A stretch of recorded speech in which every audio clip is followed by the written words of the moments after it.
Welcome to another episode of What Are You Made Of / Agent Liftoff. This is a combo package here because I have a fantastic guest and I want to introduce him to you today. But before I do that, I just want to remind everyone to go subscribe to the podcast on your favorite podcast platform. YouTube channel's banging right now. If you go check that out at Mike C-Roc Ciorrocco. And of course, watch out for the app Blueprinted, BLOO printed, blueprinted.com. This is going to be an industry disruptor in the coaching, consulting, training industries. We're ready to rock and roll here coming out here in August. So let's go check that out right now. Get signed up for that. Go look for your blueprint to success, or if you've created success in some area, let's get your success blueprinted. Today, I have my friend Jason Franklin, who I met at the 10X Growth Con, and he's in the real estate field just as I am with the mortgage side of things. And I wanted to bring him on here to kind of dig in and find out what the ingredients have gone into making him who he is. And he's definitely a visionary as well. He's thinking of big things, but he runs a real estate team in Houston, Texas, specializing in concierge experience. He's grown 3 to 11 members in the last 12 months, and they're going to do over 120 million in production in the next 36 months. Killer, just team and awesome vibe as well. Jason, welcome to the show. Thank you, sir. Good to see you again. I know I had a mouthful of all that beforehand there, so I appreciate your patience, and I want to thank you for being here. Gratitude first. But yeah, so since we've met, you've kind of experienced our culture that I have at the Nations Lending Group that we run, and you came in and saw us. So I wanted to give you the opportunity to have some exposure here and share with everybody, what you're made of. So Jason, what's your story? Everybody's got a story. What's your story? Oh man, so jack of all trades, master of none yet.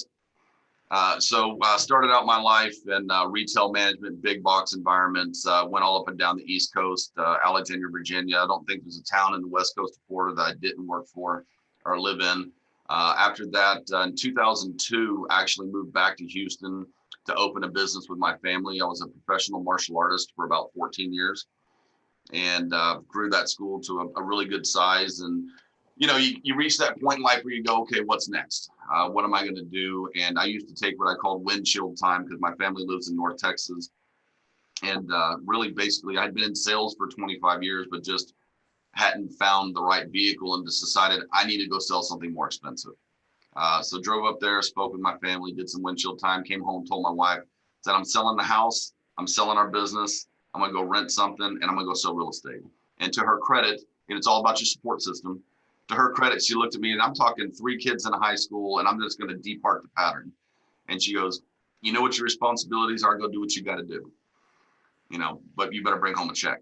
So started that in 2004. So that was in August, and you and I talked briefly, I believe in speed. So that I made that decision on August 16th of 2014. And by the end of October, had sold my house, sold my business, and was sitting at a desk ready to sell real estate. Did 26 transactions for $6.25 million my first year and 3x my income. And it's only been up from there. This year, our team will do right around 90 million in gross sales. We want to be around 120. I had said within 36 months, we're planning to be in excess of 120 by the end of next year. We'll do about 150 transactions this year.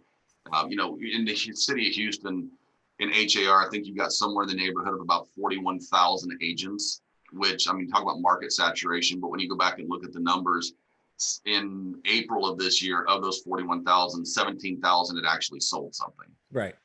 Yeah. A lot of people just have their license. Yeah. So, I joke with this all the time, but, and not to sound disparaging towards anybody, but people ask me all the time, they say, Jason, how are you doing this? It's like, listen, one, I get up early, I go to bed late, I work all the time. I love what I do. I'm passionate about it, but also it's not hard to look good when everybody else is really bad at what they do. Everybody gives you a head start. It's crazy. I was an agent, by the way, back in 2005. Yeah. 2005. Mm-hmm. And the first year I was the top producing agent, immediately. And I was like, this is, but the problem is with that's a trap as well, because if you're comparing yourselves to other people, you limit what you're capable of, you limit your potential, So, I noticed that as it's all about getting in the next room. Yeah. Yeah. Constantly, and that's interestingly, that's one of the things about our team. that I really, really am proud of. And I think some of this comes from having been, in the big box environment and being a new store opener and that kind of thing. And then also being in the martial arts industry and being a teacher, is that in our team, we only attract and or look for new agents. I'm not looking, everybody else is going after the low hanging fruit. They want the guy that's doing 10 million, 15 million. Other than me, I'm 47. If you take me out of the equation, the average age of an agent in my office is 23. Yeah. Yep. They're young, they're broke, they're hungry, and they're freaking motivated. And they're eager to learn, they're eager to move forward. And, to take somebody like that and to build them, I've got 2 different people in our office that when they joined the team, they'd been around for several months, been selling or trying to sell. But, in any industry, whether it's in insurance or here or there, you get your licenses and you go sit down at the desk and you kind of look around and go, what's next? And these guys come in here with 0 sales. And in their first 12 months on our team, both did right at $100,000 in GCI, gross commission income. So those are raving fans. Those are the people that are going to scream from the rooftop, that are going to build your brand. But that's not necessarily the end desire. I just want to build people up. And from that, they bring everybody else in. So of the agents that we have, not one of them has been recruited. Every one of them has been organic. It's somebody on the team bringing somebody else going, hey man, I know this guy. I think he's a fit. Yeah. Look, man, I mean, that's the way to build. That's what, I've tried it several different ways. I've made money bringing some producers in, but they never last.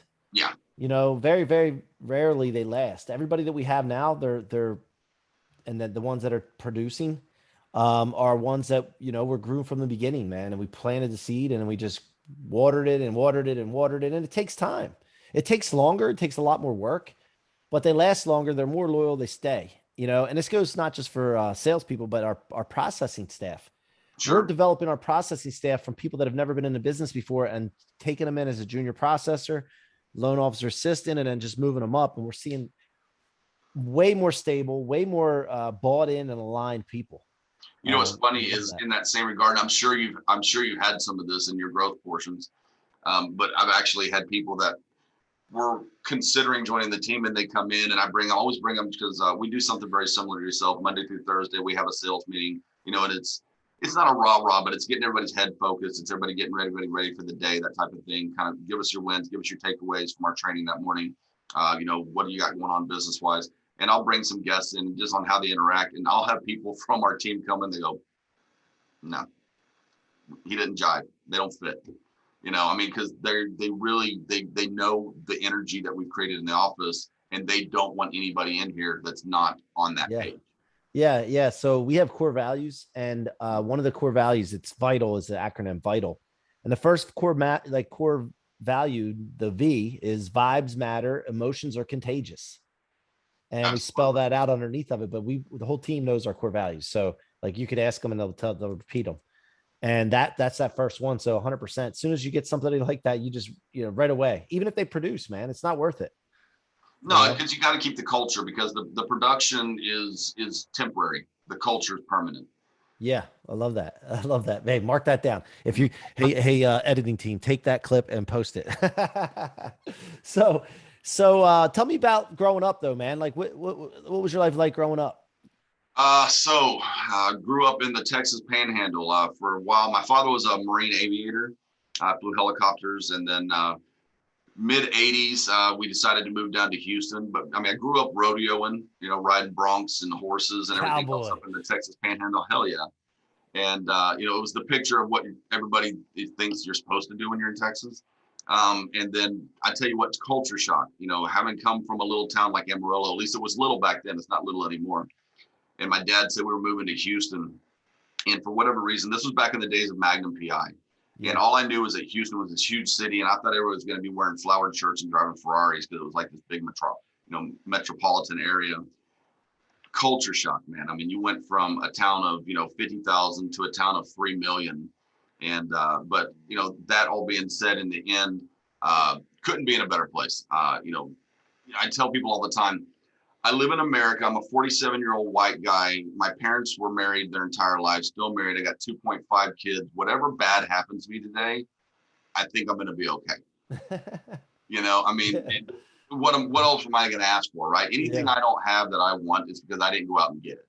I've got every advantage in life. I've got every opportunity in life. And that comes from the way that I was raised. It comes from the way that I raised my kids. It comes from the people that I surround myself with. It comes from spending time with guys like you, whether it's here or if it's in Miami or any other number of places. And all of that comes from a background. It comes from, kind of what your environment was and what you did with it. You can have three people that come out of the same house and all three of them take different tracks. Or you can have three kids that come out of the same house and they all are badasses or not. Just depends on what they decide to do with it. So, I figured out a long time ago that the best compliment I could pay to my wife, my kids, and to my parents was to just go out and kill it every single day and to be successful and leave something worthwhile behind me. Yeah. And where's your cowboy hat? Oh, it's not in the office there? You don't have it like right? It's not in the office, unfortunately. No boots? You don't have boots on? You know what? On our team, the first time you sell a house, I take them out boot shopping. That's awesome. Yep, that's everybody. Everybody got to have a pair of boots, Yeah. Are you a Cowboys fan? I know. I'm a Texans fan, as disappointing as that is. Okay. All right. When were you a Oilers fan back in the day? Absolutely. Everybody down here bleeds baby blue. Yeah, one of my friends, Dave Meltzer's partnered with Warren Moon. You remember Warren, don't you? I do very well. Yeah, they have a lot of time yelling at him over the TV. Yeah, they have a company together. That's great, man. So, what's the biggest challenge that you've experienced in your life? Oh wow. Biggest challenge for me, I'll tell you straight up. Biggest challenge for me is, and this kind of follows along with Cardone, man. Is so 0 to 16, great kid, didn't do anything. 17, started messing around with a little bit of stuff. By the time I was 19, I was underneath the bridge doing drugs and nobody knew where I was. Nobody knew what was going on. And I was going down a bad road. And then I was working at this little video store. I'm dating myself. We worked in video stores. And I had been not showing up for work, not really doing what I needed to be doing. So they brought this girl in to replace me. And I was going to a party that night. And my boss is like, hey, you should take this girl to this party. So I took her and we got to talking. I went on 2 dates with her, got engaged to her, married her 3 months later. And, so the biggest challenge of my life brought me to the person that I was going to spend the rest of my life with, which was pretty cool. Yeah. I have a similar story. I was doing a lot of partying myself too, until I saw my wife sitting on the couch in my house one night. And same kind of thing, man. Commitment, and then cleared it up. Because I think that we go down that road because we lose purpose, focus, intention, and we get bored. And when you get bored, destruction happens. 100%. And that goes for everybody, man. And everything also changed for me when I did get this clear mission and purpose. Like right now, I'm vibing so well, and this vibration is going like just perfect, right? That everybody that I come in contact with, and if I go to these events, like I have this attraction model right now where people want to work with me. They want to be around what we're doing. And anytime you're able to cause and create a future and paint a picture of a future for someone, it's very attractive. And I'm not surprised by it anymore. At first I was like, holy cow, can you believe this?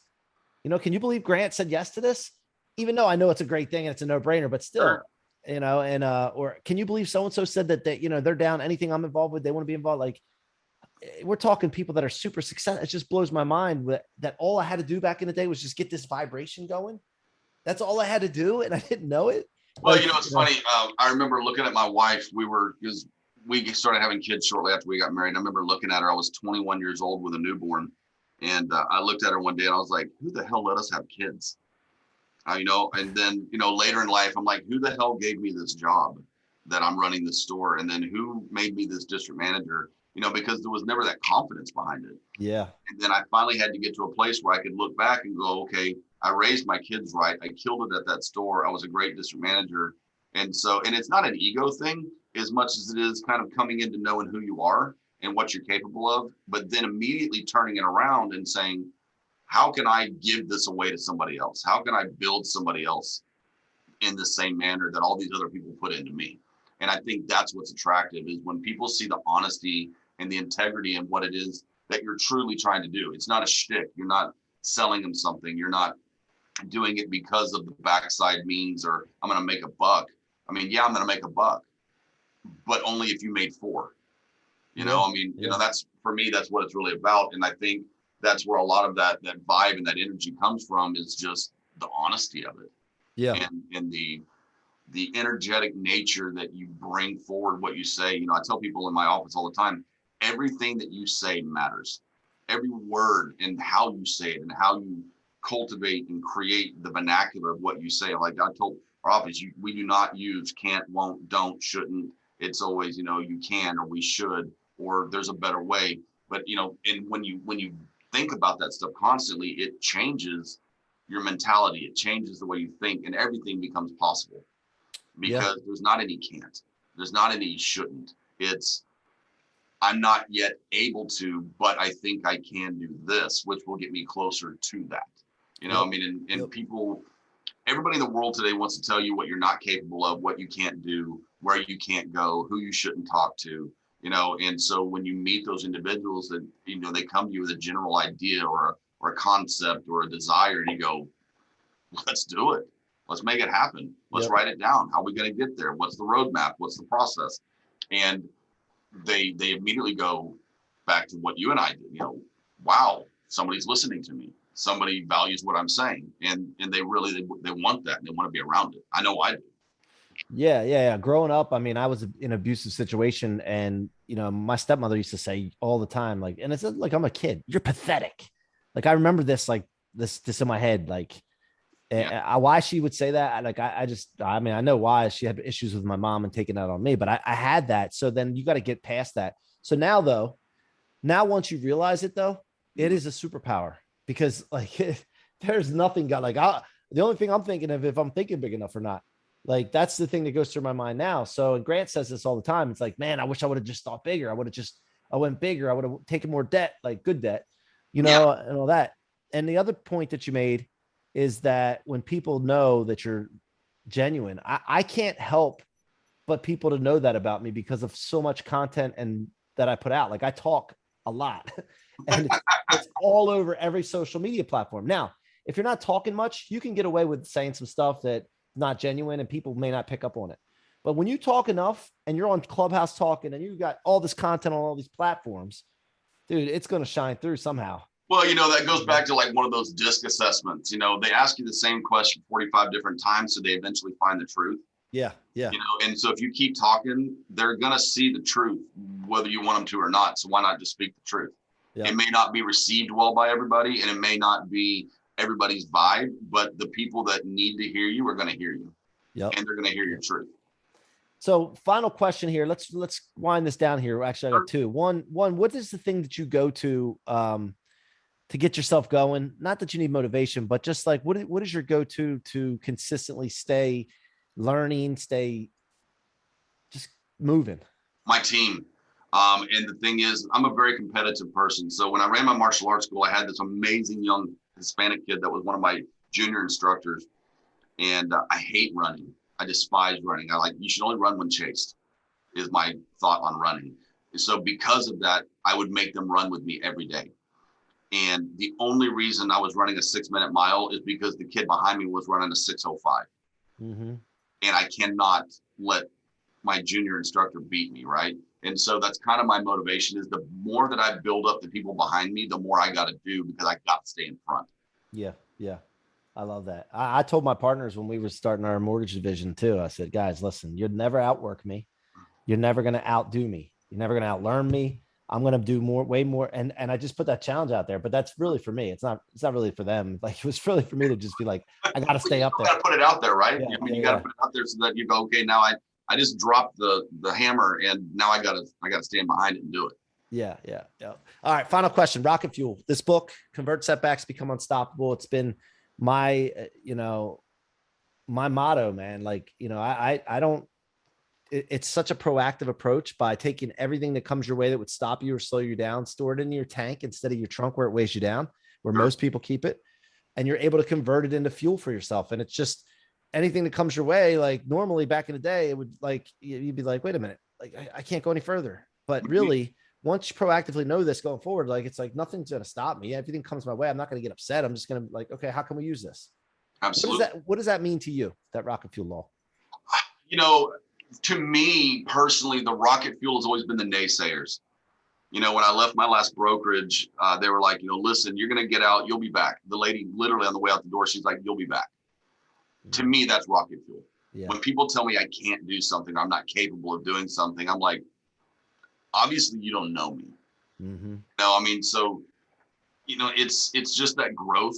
And, you know, I don't know if you're faith-based, but I get up every morning and I got to a point where I don't pray for anything specific. I just say, thank you. And let me be better today than I was yesterday as a husband, father, provider, teacher, leader, instructor, you know, mentor, coach, whatever it is. And so that's my rocket fuel, is that I know what I did yesterday, but I know that I've got to be better today. And so I'm constantly looking for that opportunity to be better. Well, I'm going to tell you something right now. You got the cap off your fuel tank. Oh. You can't start a tech company. That's a little inside joke. That's a little inside joke. Yeah, I bet you can't launch a tech company and blow it up and sell it for billions and exit from billions. Challenge accepted. All right, let's go, baby. Let's go. Thanks for being on the show, Jason. You're always welcome back here. And guys, please go support Jason if you're in the Texas area, in Houston metropolitan area. Go check him out and his team. What's the team called? It's the Franklin Realty Group here in Houston. And I don't want to sidestep yours, but I know I've got a podcast that's a completely different venue, if you don't mind me throwing it out there. Texas Real Talk, and we're going over self-development, but primarily it's investing, wholesaling, flipping, anything and everything you wanted to know, not the crap they show you on HGTV. All right. Sounds good. Go check it out, guys. And you guys have been listening to What Are You Made Of, which is an agent liftoff edition today with Jason Franklin, real estate team out of Houston, Texas. Guys, listen, just keep an eye out too, because there's going to be some big things happening with Jason and myself. I just know it. And until next time, be unstoppable.